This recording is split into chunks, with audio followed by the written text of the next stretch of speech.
welcome back to the Conscious Consultant Hour, Awakening Humanity. My guest this hour has been Fran Capo, motivational speaker, comedian, author, and now I can say channeler. Even though, you're giving me that title, okay. Yes, I'm giving you that title. Just to add one more, just because you don't do enough, because you know, there are 24 hours in a day, and I think you only do like 23 things. So that's right. I'm such a slacker, I swear, you know. And just so everyone knows, you know, I've known Fran for a while, and I think the very first time we met was on a hike that my friend Carson, and who, you know, I think that was the first time we met. Right. Yes. And I just remembered like talking to you on the hike, and you were just so funny and so engaging and so energetic that I like. Well, now I'm publicly inviting you on the radio, because Carson comes to my birthday party every year, so I'm inviting you, Sam, to my birthday party. I'm not going to announce all the details, but oh, wonderful! Yeah, you let me know when it happens, and if I can, I absolutely will be there. Okay, great.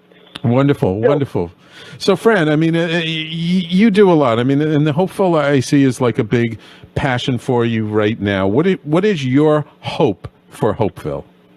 My hope is that it becomes because I was asked to get the message out, my hope for Hopeville is that it becomes as big as The Alchemist or The Way of the Peaceful Warrior. Okay. Because so many people that read it, and corporations now are starting to buy it. That's the interesting thing. Really? Pfizer and Miller Lite beer bought a bunch of copies, and Pfizer bought a bunch of copies.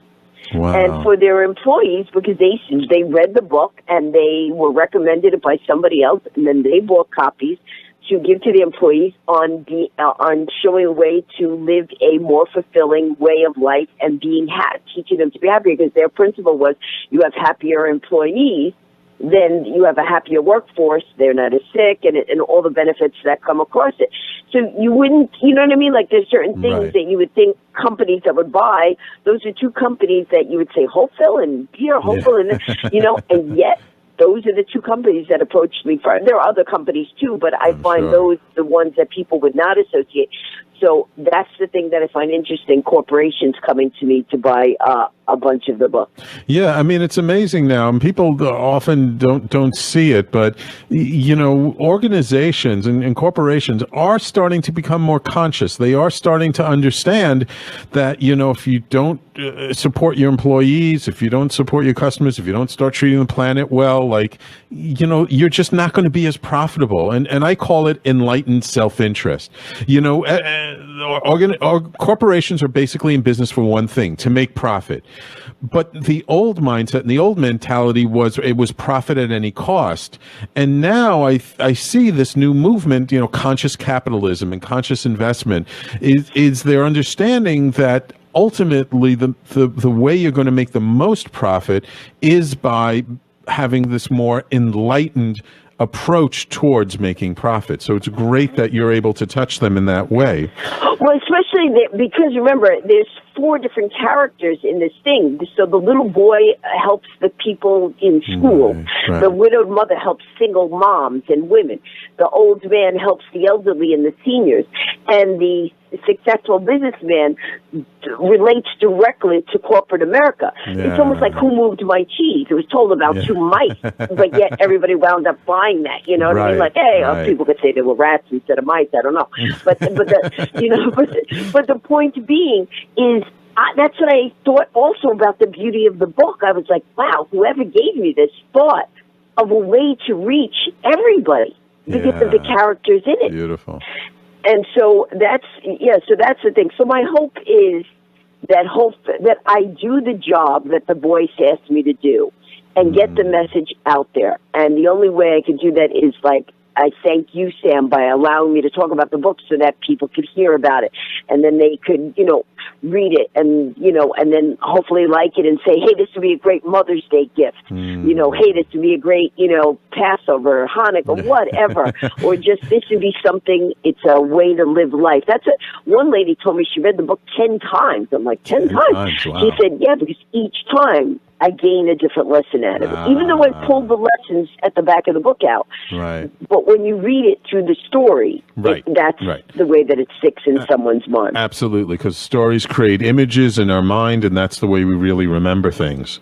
And that's the other thing. You see, what happened was I was happy just doing it first originally as, get it in Staples, make 50 copies, and someone said, oh, no, do it as an ebook. Then someone prompted me, do it as a softcover.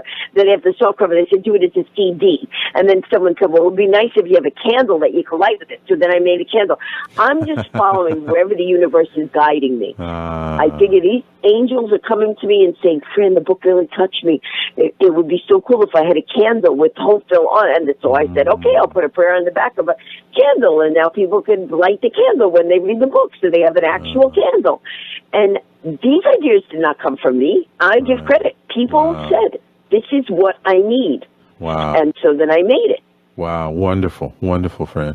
So just to let people know, at least those people local to the Northeast and New York City area, are you going to be doing any events, anything coming up? If people well, I have three things that I could talk about. We openings for opening. I'm on a show with. I'll say opening. I'll let her. She's Patti Smith. Patti Smith. And here's the interesting, the singer, rock star, Patti Smith. Yes. And it's for a Heal the Universe fundraiser.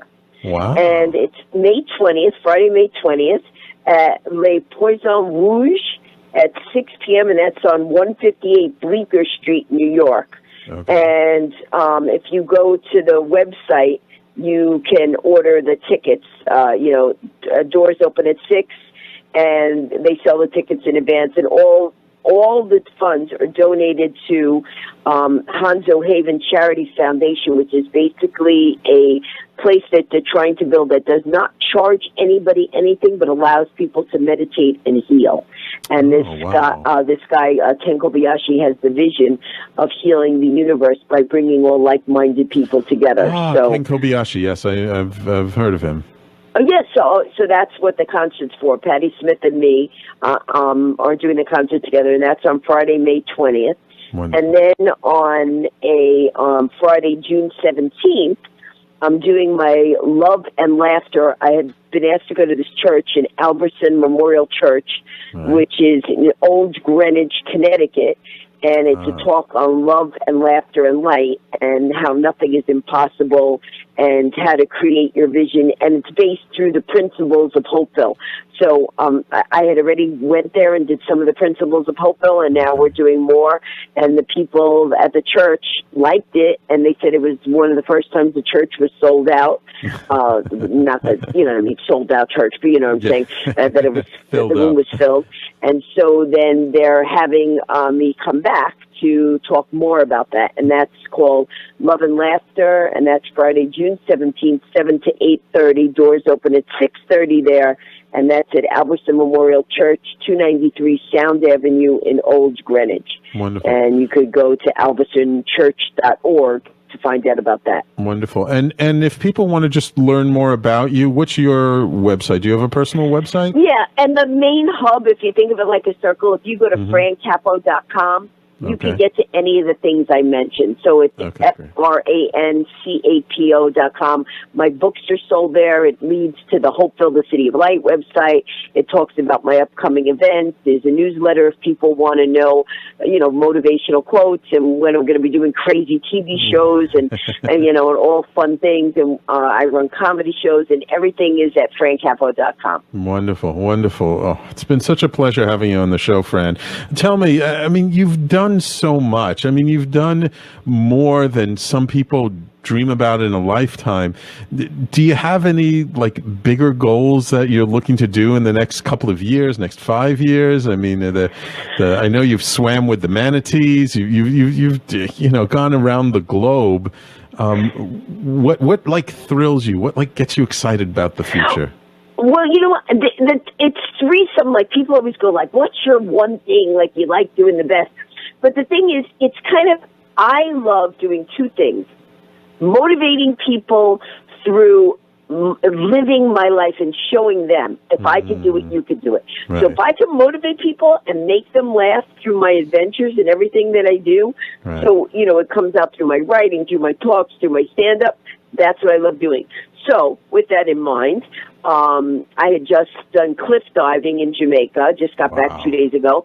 I'm the next adventure I'm doing is what is the next adventure doing? All of a sudden I blanked out. I'm doing a zip lining off a bridge I'm going to be doing that. And I just, the one thing I'm working on right now is they have this thing. It's I don't know the real. It's a hyperbola, but they call it the vomit comic, which is a horrible name. But it's basically the one they used in the movie, with Tom Hanks, where he was out of space. Right. That's the Apollo 13. Right. It's like the 747 that they fly up and like steep down real quick, so it's like you're experiencing zero gravity. Right, for 3 times. Right, exactly. Right, so you get that zero gravity 3 times. It goes up and down, and with the G forces and everything. So I want to do that. And you know what? Then the rest of the stuff usually just happens. I'll be talking to someone and someone will say, do you know there's a place that rescues tigers? And I'll be like, where? And then I just find out and then I go. Wow. And that's pretty much how I live my life. Oh, there's this? Oh, really? Okay. I'll figure out a way to get to that Great China Wall and sled down it, or whatever the next adventure is. And I have done that, by the way. I had no idea they actually had a little bobsled down the China Wall because the Chinese people usually don't tell you that. No, they usually just tell you to go up the other way. And I found out through a local, and they kept saying to me, no, there's no. And I go, no, I know there's a bobsled. Lead me to the bobsled.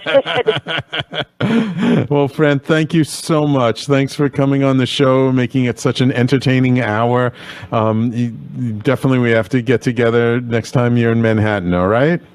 Absolutely. And Sam, I just love your energy, and congratulations on your TED Talk. Thank you. And I just wish you, because what you're doing is fantastic. Thank you. Thank you so much, Fran. And thank you, all of our listeners. Thanks for all of the people who caught us on the live stream on Facebook. We're going to continue to live stream every week. And yes, don't forget, yes, me, your conscious concern. I will be back next week. Talk to you then.